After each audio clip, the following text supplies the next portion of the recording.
Luar biasa.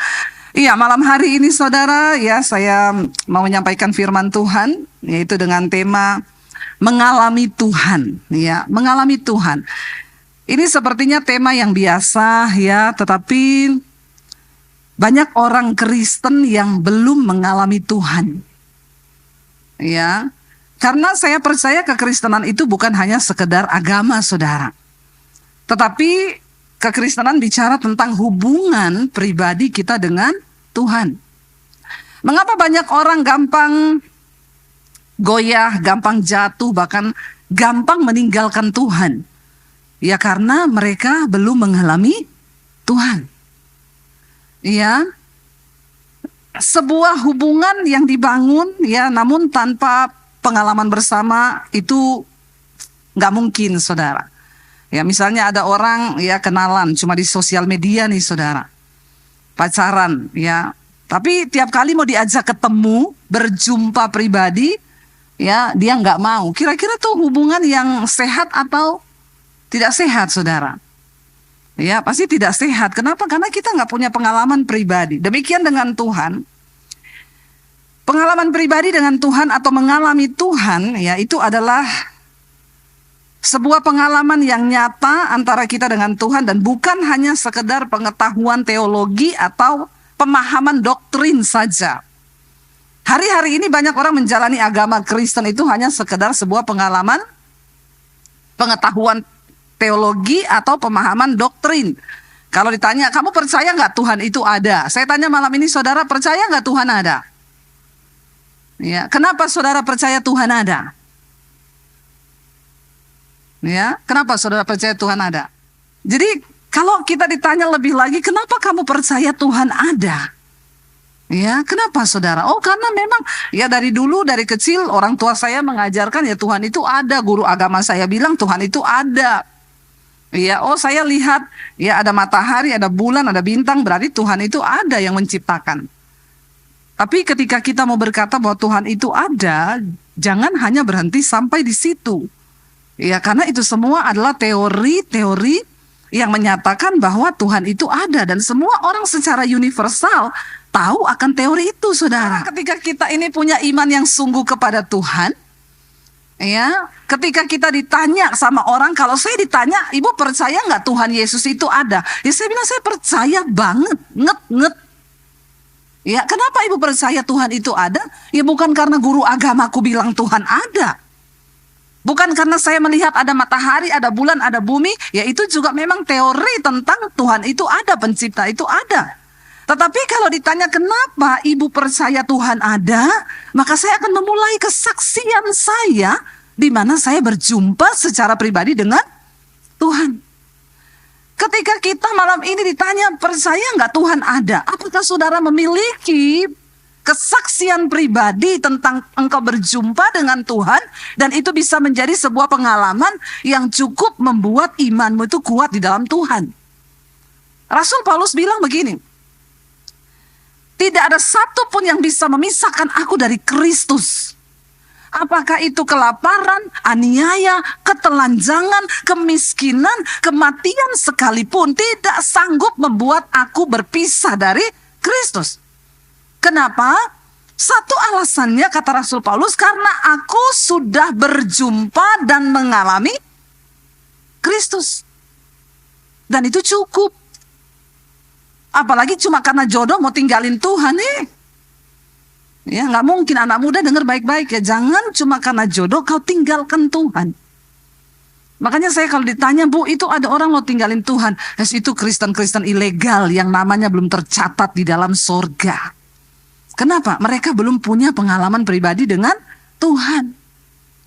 Nah kita punya nggak malam ini saudara? Jangan cuma sekedar kita bilang kita percaya bahwa Tuhan itu ada.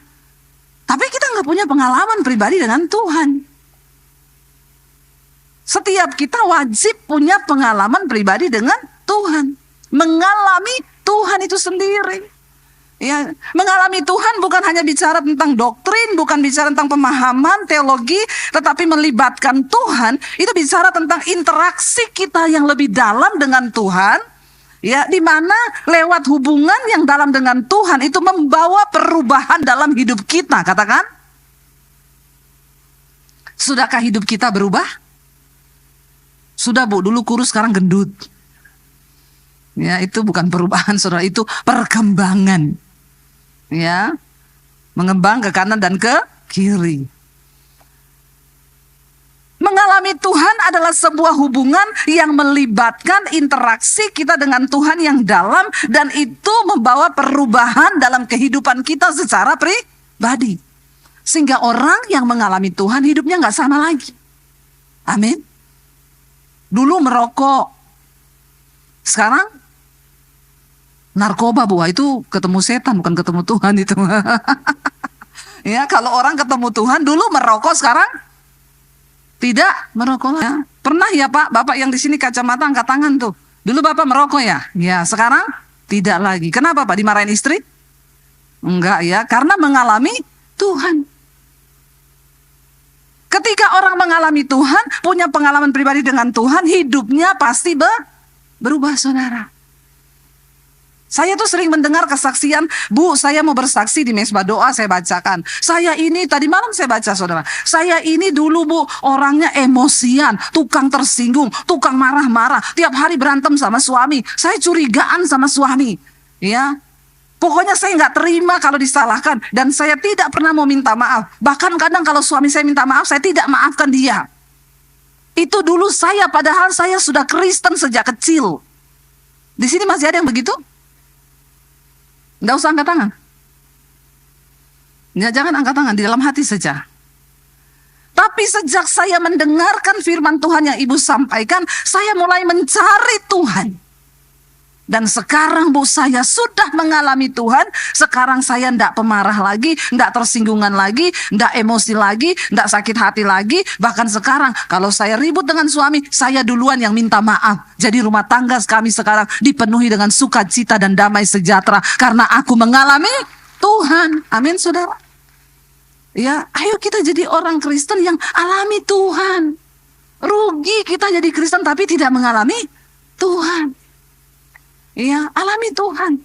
Karena mengalami Tuhan itu membawa kita dalam satu hubungan yang lebih dalam dengan Tuhan. Dan hasilnya hidup kita pasti berubah.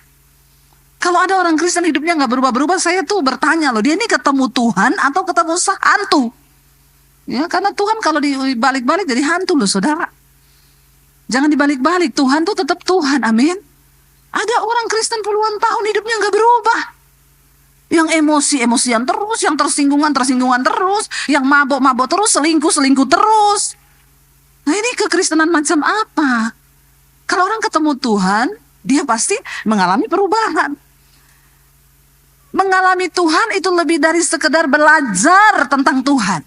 Nah, orang Kristen sekarang boro-boro ngalamin Tuhan, Bu. Belajar tentang Tuhan aja nggak pernah. Ya, yang baca Alkitab tiap hari siapa? Yang TikTokan tiap hari siapa? Ya, ayo kita jangan hanya belajar tentang Tuhan, tapi mengalami Tuhan secara pribadi. Sehingga kita punya pengalaman pribadi dengan Tuhan. Sehingga kalau kau ketemu orang, aduh dulu ya saya itu hidupnya begini. Tetapi sekarang itu Tuhan tuh dahsyat loh. Saya diubahkan, saya mengalami Tuhan begini.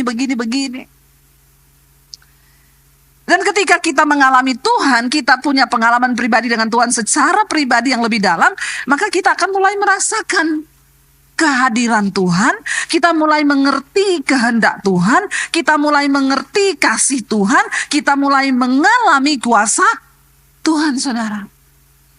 Ya, jangan cuma jadi Kristen yang cuma cari-cari mujizat.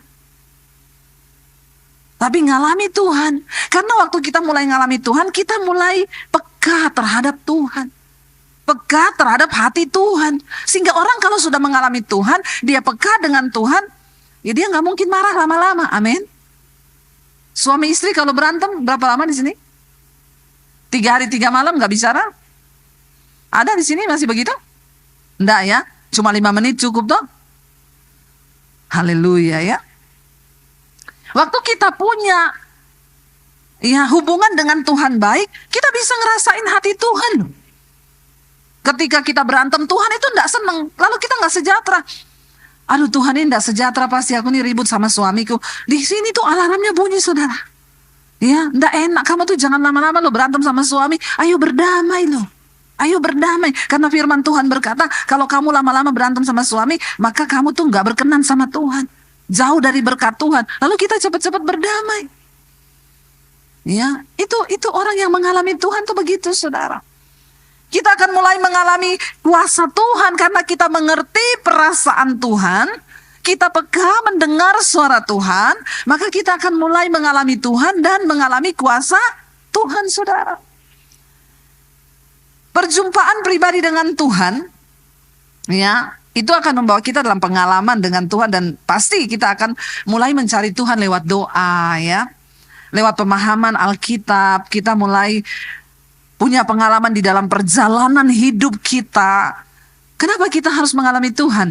Karena perjalanan hidup ini melelahkan kalau kita tidak bersama dengan Tuhan, saudara. Capek. Hidup ini kan bukan cuma sekedar tentang cari uang, kan? Halo? Hidup ini kan bukan cuma tentang cari pekerjaan. Hidup ini bukan cuma tentang cari jodoh, amin anak-anak muda. Ya, hidup ini bukan cuma tentang cari sesuatu yang kita butuhkan di dunia ini. Tapi hidup yang singkat di dunia ini harus kita pakai untuk sungguh-sungguh yang pertama mencari Tuhan. Bukan beragama.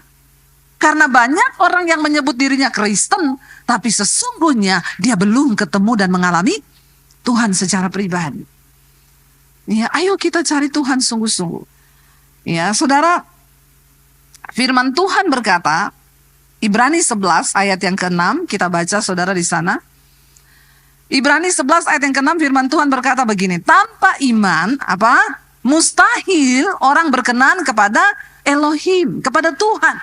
Sebab siapa yang datang kepada Elohim, ia harus percaya bahwa Dia ada dan Dia adalah pemberi upah kepada mereka yang sungguh-sungguh mencari Dia.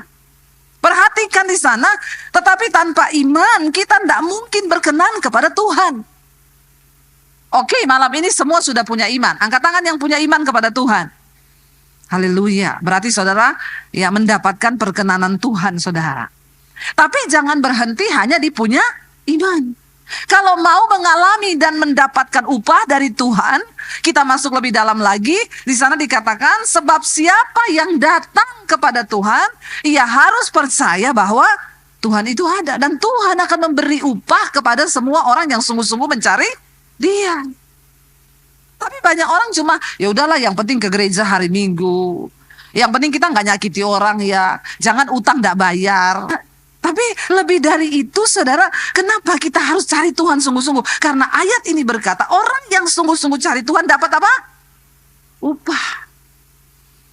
Kalau Tuhan yang kasih kita upah, kira-kira upahnya itu, ya, upah yang wow apa tidak, saudara? Bukan cuma wow, tapi wow. Coba bilang. Nah gitu ya, orang Makassar, Dede ya. Semangat nih, ya. Jadi saudara, kalau Tuhan yang kasih upah, ya kita dikasih upah sama manusia saja kita seneng loh. Apalagi yang kasih kita upah itu Tuhan. Jadi jangan hanya berhenti di beriman, jangan hanya berhenti di percaya, tapi ayat ini berkata cari Tuhan sungguh-sungguh. Karena tidak semua orang yang percaya sama Tuhan, mereka mencari Tuhan. Tidak semua, saudara. Ada orang yang cuma hidup kekristenannya ya biasa-biasa saja.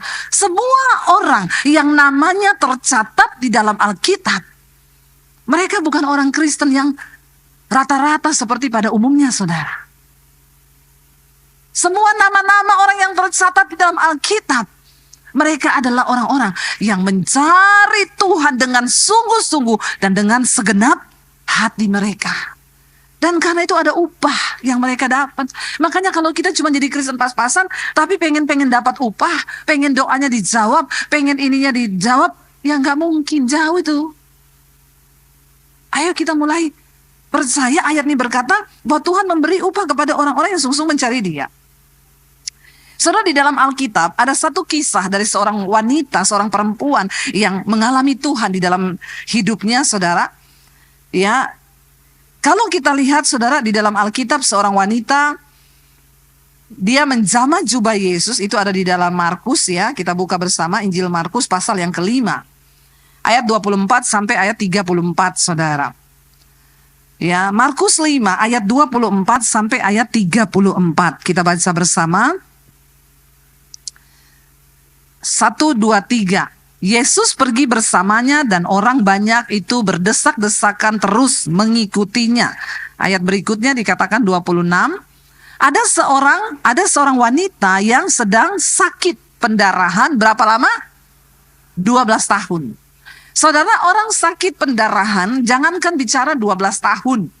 Ya, kita perempuan biasanya bulanan setiap bulan.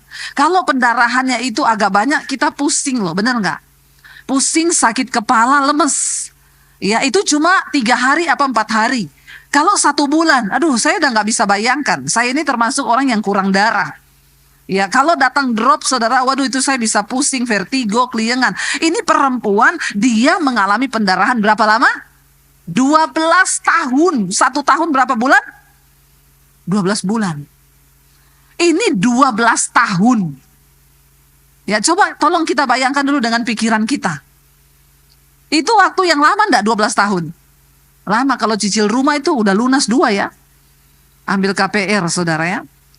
12 tahun dia mengalami sakit pendarahan. Saya sudah membayangkan kita pasti ketemu orang yang sakit pendarahan 12 tahun. Pertama, kurus krempeng. Kedua, pucet pasti. Ya, dan yang ketiga lemas, tidak ada tenaga itu. Lalu dikatakan ayat yang berikutnya di sana, ia semakin menderita meski telah berobat. Dia bukan tidak berobat, dia pergi berobat. Dia ada usaha untuk menyembuhkan sakitnya. Dia pergi kunjungi berapa tabib, dokter demi dokter, dicoba semua saudara. Ya, semua dia coba tabib, ia telah menghabiskan semua apa? Harta miliknya habis ya. Tetapi tidak, malah makin kasihan saudara. Dia habiskan semua hartanya. Mungkin tadi wanita ini ya orang yang cukup kaya karena dia ganti-ganti tabib. Orang kaya itu kan luar biasa saudara ya. Kalau di Jakarta ini saudara ya, orang kalau kaya batuk 1 kali Singapura. Ya, kenapa? Kaya, uang banyak toh. Kalau besok nggak sembuh 2 kali Penang. Ya, karena banyak uang saudara. Ya, dia berobat ke dokter mana yang dia mau. Ya beda kalau orang nggak ada duit saudara. Biar udah batuk-batuk, muntah-muntah, menggigil, ya dalam nama Yesus, darah Yesus ya. Nggak ada duit soalnya mau berobat ya. Tapi orang kaya, sampai saya pernah ketemu satu orang, dia konseling sama saya. Bu, saya mau konseling sama ibu. Kenapa? Jadi saya itu bu, saya rasa saya ini sakit bu, tapi saya sudah berobat di dokter Jakarta, kata dia tidak ada sakit. Padahal saya ini tidak bisa tidur kalau malam, badan saya tidak enak. Tapi saya periksa di Jakarta, katanya tidak ada sakit. Saya pergi ke Singapura bu, dokter Singapura juga bilang saya tidak ada sakit. Saya pindah ke Penang bu, dokter di sana juga bilang tidak ada sakit. Itu menurut ibu bagaimana? Saya bilang ibu sakit jiwa. Semua dokter bilang dia tidak ada sakit, dia merasa sakit terus. Ya, dia pengen dibilang ada sakit saudara, padahal memang tidak ada sakit, cuma mungkin banyak khawatir, jadi stres dia. Kalau Alkitab berkata perempuan ini berobat dari satu tabib ke tabib yang lain, berarti dia punya cukup harta. Dia punya uang. Ya. Jangan sampai saudara kita kumpulin duit hanya untuk berobat, habis semuanya karena kita tidak mencari Tuhan. Ingat loh ya, kita dikasih kekuatan hari ini bisa cari duit, itu kekuatan dari Tuhan. Tapi kalau kita nggak cari Tuhan, bahaya saudara, bisa habis semuanya hanya untuk berobat. Alkitab berkata dia habiskan semua harta miliknya, rumah udah dijual, mobil dijual, semuanya dijual, habis, ludes, des. Tidak semakin baik, tapi semakin parah. Parah saudara. Lalu Alkitab berkata begini, ayat yang berikutnya. Ia apa? Sudah mendengar berita tentang siapa? Yesus. Maka ia mendekatinya dari belakang dan menjamah jubahnya. Jadi selama ini ternyata perempuan itu mendengar cerita-cerita orang tentang Tuhan Yesus. Waktu itu Yesus berkunjung dari kota ke kota. Ada yang cerita sama dia, kamu tahu nggak, besok Yesus itu mau datang ke sini loh. Dia ya di kota sana kemarin dia sembuhkan orang lumpuh berjalan, orang mati bangkit, orang yang buta melihat. Ketika perempuan ini mendengar cerita tentang Yesus, ada iman yang timbul di hatinya karena firman Tuhan berkata iman timbul dari pendengaran. Pendengaran akan firman Tuhan. Amin.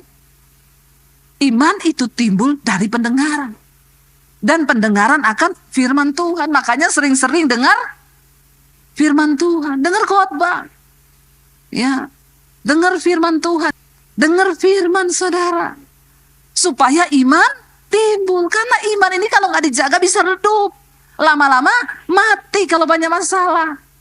Makanya perlu tiap hari disegarkan dengar firman.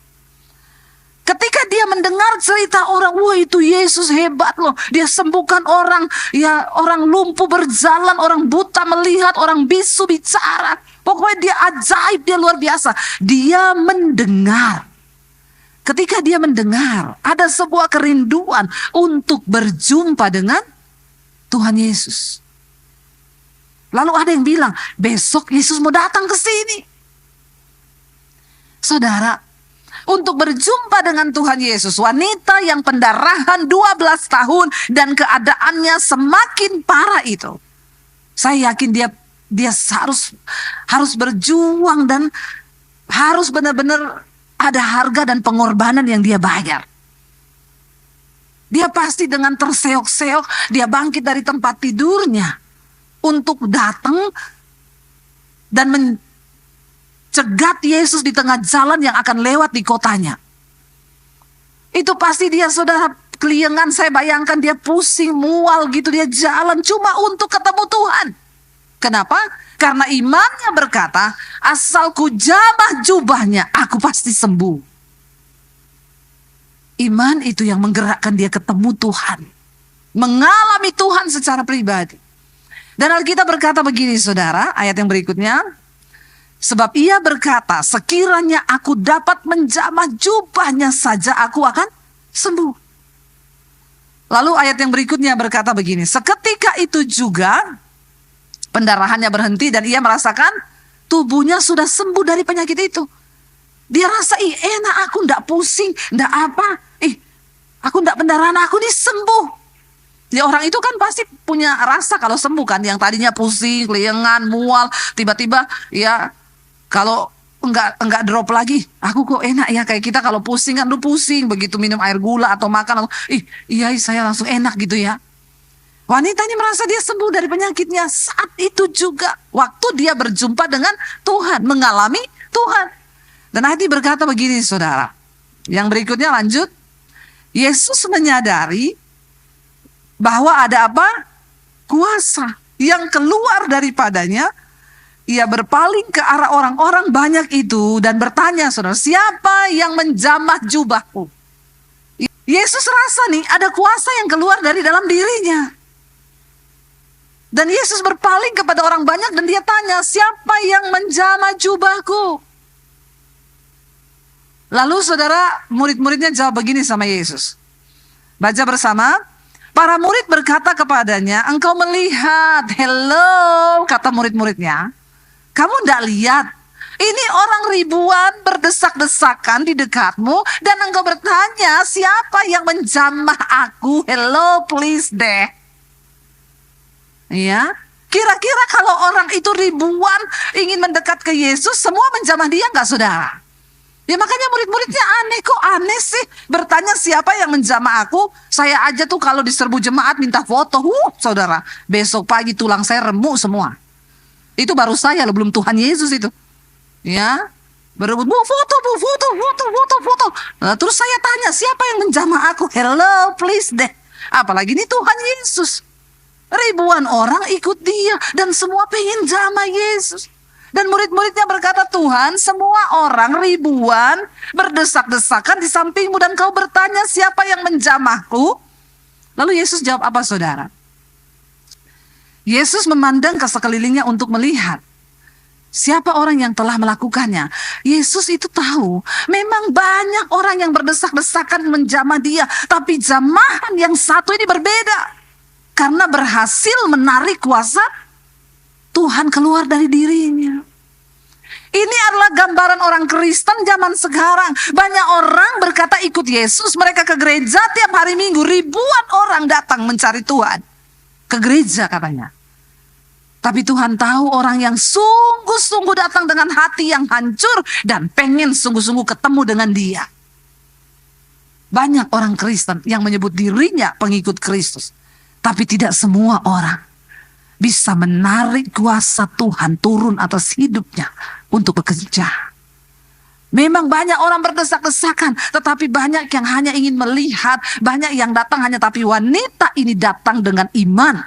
Dia percaya bahwa Yesus berkuasa dan sanggup menyembuhkan sakit penyakitnya, dan dia mengalami itu. Hari itu juga dia disembuhkan, saudara. Amin. Jangan jadi Kristen kebanyakan. Yang cuma rame-rame saja datang. Ya, yang cuma rame-rame bilang Kristen kalau minggu ke gereja. Tapi kita tidak pernah punya kerinduan untuk menjamah Yesus secara pribadi dan mengalami Tuhan di dalam hidup kita. Tuhan tahu loh orang-orang yang mau mengalami Tuhan.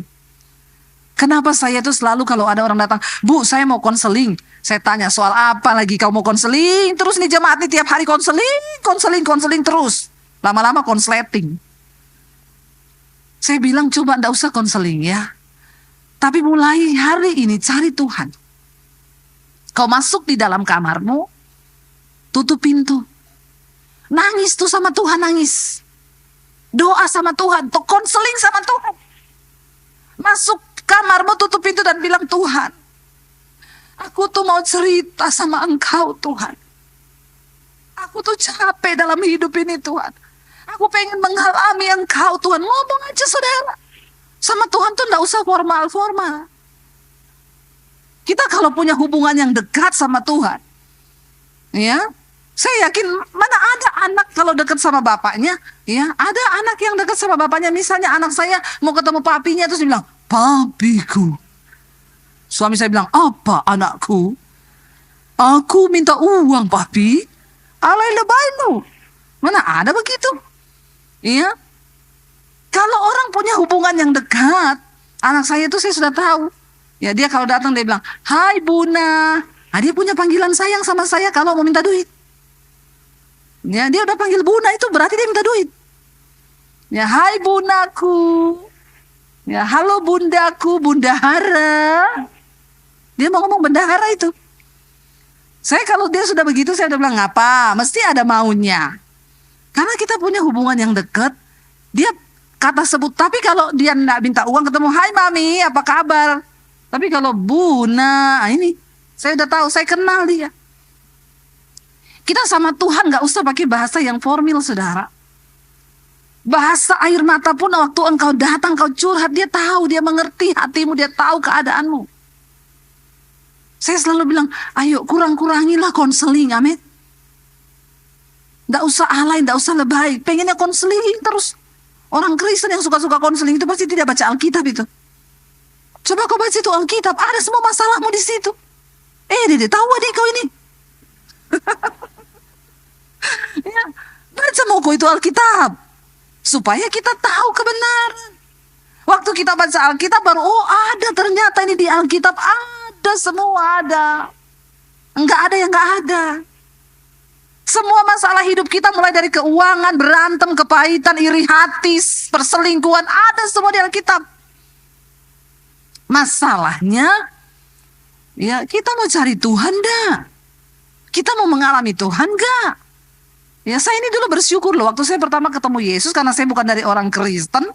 Jadi kan memang saya tidak punya, dan dulu belum ada handphone, dan saya ini nggak punya banyak kenalan pendeta-pendeta. Saya dilarang keluar rumah, saya tidak boleh ke gereja, apalagi waktu ketahuan saya sudah jadi Kristen. Sama sekali tidak boleh bergaul dengan orang Kristen manapun. Saya bersyukur. Karena itu, saya kalau ada masalah, saya masuk di kamar, saya tutup pintu. Bahkan untuk nangis pun nggak boleh kenceng-kenceng. Kalau ketahuan saya berdoa ditendang, saya habis saya. Jadi bayangkan loh, saya masuk ke dalam tempat yang paling tersembunyi. Kadang saya harus berdoa di dalam kamar mandi. Di toilet. Supaya tidak ketahuan. Saya cuma cari Tuhan, tidak ada tempat saya mau datang, saya mau konseling, tidak ada. Makanya orang Kristen sekarang itu nggak tumbuh-tumbuh imannya, apa-apa konseling, apa-apa cari Bu Elisa, apa-apa gini, ya. Cari pendeta, bawa sampah semuanya. Coba cari Tuhan. Awal dari kita mengalami Tuhan adalah dengan mencari Tuhan. Wanita itu mengalami mujizat, dia disembuhkan karena sebuah kerinduan. Dia mendengar tentang Tuhan, ada iman yang timbul, dan ada sebuah kerinduan untuk ketemu Tuhan. Ayo datang di ibadah-ibadah supaya engkau di-charge lagi, mengalami Tuhan lagi. Banyak orang yang datang sama Yesus waktu itu, ribuan berbondong-bondong, tapi cuma satu orang yang berhasil menarik kuasa Tuhan itu keluar dari dirinya. Makanya Tuhan tanya, siapa yang jamah aku? Murid-muridnya bilang, hello, semua orang menjamah kamu. Tapi Tuhan bilang, jamahan yang satu ini berbeda. Karena aku rasa ada kuasa yang keluar dari tubuhku. Lalu Alkitab berkata begini, Yesus pandang sekelilingnya, dia pengen cari tahu, siapa ini ya? Saudara, waktu kau punya niat mencari Tuhan, maka Yesus itu tertarik dan dia cari kau. Amin. Banyak orang di situ. Tapi dia cari siapa yang sudah berhasil menarik kuasaku itu keluar. Dia cari. Lalu Alkitab berkata begini, ayat yang berikutnya. Wanita itu ketakutan dan gemetar. Karena dia tahu apa yang telah terjadi atas dirinya. Dia tahu yang Yesus maksudkan itu dia. Yang sudah menarik kuasa Tuhan itu turun atas hidupnya dan dia sembuh. Dia tahu saudara bahwa dia yang dicari. Dan Alkitab berkata maka ia datang dan bersujud di kaki Yesus. Serta mengatakan semua yang terjadi. Akhirnya karena dia berjumpa dan mengalami Tuhan, dia punya cerita tentang Tuhan. Dia cerita, Tuhan, aku ini tadinya perempuan, saya pendarahan 12 tahun, saya sudah berobat kemana-mana tidak sembuh, tapi aku dengar tentang Yesus. Lalu hari ini aku datang dengan iman, aku pengen jamah jubahmu. Dan itu terjadi. Mari kita menjadi orang Kristen yang berbeda dengan yang kebanyakan. Amin, saudara. Dan Yesus berkata kepada perempuan itu begini, saudara. Yesus berkata, anakku, imanmu telah menyelamatkanmu. Pergilah dengan damai dan jadilah sembuh dari penyakitmu. Waktu engkau mencari Tuhan, ayat tadi berkata, barang siapa berpaling kepada Tuhan, dia harus percaya bahwa Tuhan itu ada. Dan Tuhan adalah pemberi upah kepada mereka yang sungguh-sungguh mencari Dia. Tuhan selalu memberi upah. Dia tahu hatimu. Malam ini saya tidak tahu saudara datang dengan persoalan apa. Tapi biar kita datang dengan sebuah kerinduan. Kita pengen ketemu Tuhan malam ini. Amin, saudara. Biar kita datang kepada Tuhan dengan sebuah kerinduan. Tuhan, kami yakin dan percaya bahwa Engkau Tuhan yang tidak pernah lalai, tidak pernah gagal. Engkau sanggup melakukan segala perkara di hidup kami. Saya undang para imam musik maju ke depan. Kita akan berdoa malam hari ini. Tidak peduli seberat apa persoalanmu. Enggak peduli selama apa. Mungkin engkau sudah mencari jalan keluar. Perempuan itu 12 tahun. Dia sudah mencoba mencari dengan kekuatannya. Semua habis, harta habis. Jangan tunggu semuanya habis. Tapi malam ini, jadikan momen malam ini engkau datang untuk mencari Tuhan secara pribadi. Amin, saudara. Biar kita mau datang pada Tuhan. Kita mau bilang, Tuhan, kami pandang wajah-Mu dan kami berseru kepadamu. Karena pertolongan kami itu datang dari Tuhan. Bangkit berdiri bersama saudara.